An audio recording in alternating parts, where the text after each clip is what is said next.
ഇന്നത്തെ ദിവസം തുടങ്ങിയതും തീർന്നതും എങ്ങനെയെന്ന് അറിഞ്ഞതുപോലുമില്ല. ഉറക്കം ദിവസമായിരുന്നു നാഗപ്പാട്. രാവിലെ എണീച്ച അത്യാവശ്യം വേണ്ട പണികളെല്ലാം ചെയ്ത് ഉച്ചത്തെ ഭക്ഷണമൊക്കെ ആക്കി വെച്ചിട്ട് എന്ത് ചെയ്തു, നേരെ കുറച്ച് നേരം പഠിക്കാം എന്നൊക്കെ പറഞ്ഞ് ചെന്നിരുന്നതാണേ. പക്ഷേ പഠിത്തം അധികം അങ്ങ് നടന്നില്ല. പിന്നെ ചെയ്ത കാര്യം എന്താണെന്ന് വെച്ച് കഴിഞ്ഞാൽ കയറിക്കിടന്നങ്ങ് പൂണ്ട് കിടന്നങ്ങ് ഉറങ്ങി എണീറ്റത് 2:45-3 മണി ആവാറായപ്പോഴത്തേക്കാണ്. അപ്പോഴത്തേക്ക് നല്ല വിശപ്പുണ്ട്. ഇതെവിടെ നിന്നാണ് എന്തോ ഈ ഒന്നും ചെയ്തില്ലെങ്കിൽ ഈ വിശപ്പ് വരണത്. സാധാരണ ദേഹോദ്ധാനം ഉണ്ടെങ്കിലല്ലേ വിശക്കുള്ളൂ, അല്ലെങ്കിൽ ചുമ്മാ ഇങ്ങനെ ഇരുന്നാൽ ഇങ്ങനെ ചുമ്മാ വിശന്നുകൊണ്ടിരിക്കും. ഉറങ്ങിക്കിടന്ന് എനിക്ക് നന്നായിട്ട് വിശന്നിട്ടാണ് ഞാൻ എണീറ്റത് കേട്ടോ. വിശന്ന് കണ്ണുപോലും തുറക്കാതെ നേരെ ഗൂഗിൾ മാപ്പ് ഇട്ട് നാവിഗേറ്റ് ചെയ്ത് അടുക്കളയിലോട്ടങ്ങ് എത്തി. ഓരോ ചട്ടിയും പാത്രമൊക്കെ തുറന്ന് വെച്ച് അതിനകത്തുള്ള കറികളൊക്കെ ഈ പ്ലേറ്റിനകത്തോട്ടങ്ങ് നിരത്തി ചോറും എടുത്തിട്ട് ഉപ്പിലിടുകയൊക്കെ എടുത്ത് ഡൈനിങ് ടേബിളിൽ കൊണ്ടുവച്ചങ്ങ് കഴിക്കാൻ തുടങ്ങി. ആ നെല്ലിക്ക എടുത്ത് കടിച്ചത് മാത്രം ഓർമ്മയുണ്ട്. എൻ്റെ അമ്മേ, എൻ്റെ സർവ്വ നാടി ഞരമ്പുകളും ഉണർന്നു പോയി. ഉറക്കം വന്നിരുന്ന എല്ലാം പോയി.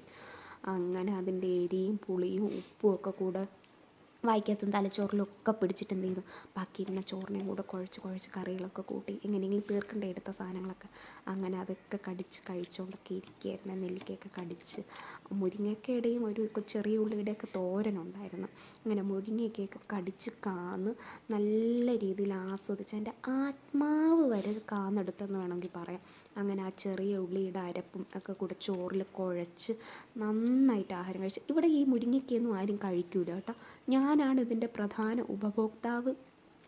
അപ്പം ഞാൻ തന്നെ അത് ഉത്തരവാദിത്വം പൂർണ്ണമായിട്ടും ഏറ്റെടുത്ത് കഴിച്ച് തീർക്കണം. ചീനിച്ചട്ടിയിൽ ഒരു ലേശം മുരിങ്ങയ്ക്ക തോരനും മാത്രം ബാക്കി വെച്ചിട്ട് ബാക്കിയെല്ലാം ഞാനിങ്ങനെ എടുത്ത് അങ്ങനെ എല്ലാ മുരിങ്ങയ്ക്കയും കടിച്ച് കാന്ന് കഴിച്ച് ഒരു ഭയങ്കര എഫേർട്ട് തന്നെ എൻ്റെ പിന്നിലുണ്ട് കേട്ടോ. ആ എഫേർട്ടിൻ്റെ എല്ലാ റിസൾട്ടാണ് ദാ ഈ കാണുന്ന കാലി പ്ലേറ്റ്. അങ്ങനെ ഉരുട്ടി എല്ലാം കഴിച്ച് നെല്ലിക്ക ഉപ്പിലിടും ഒക്കെ കഴിച്ച് കഴിഞ്ഞപ്പോഴത്തേക്ക് എനിക്ക് ഇത്തിരി ഒരു സമാധാനം. ഈ പ്ലേറ്റ് കാലിയായപ്പം അതും വൃത്തിയാക്കി കാലിയാക്കി. എനിക്കൊന്ന് കറിവേപ്പിലയും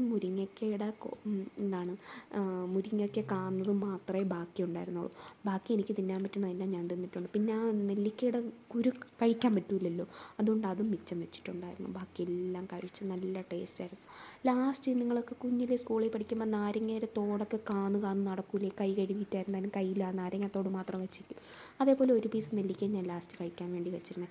അതും കൂടെ കഴിച്ചപ്പോൾ ബാക്കി വന്ന ഉറക്കവും കൂടെ പോയി കിട്ടി. നിങ്ങൾ പറ, നിങ്ങളുടെ ലഞ്ച് എങ്ങനെ?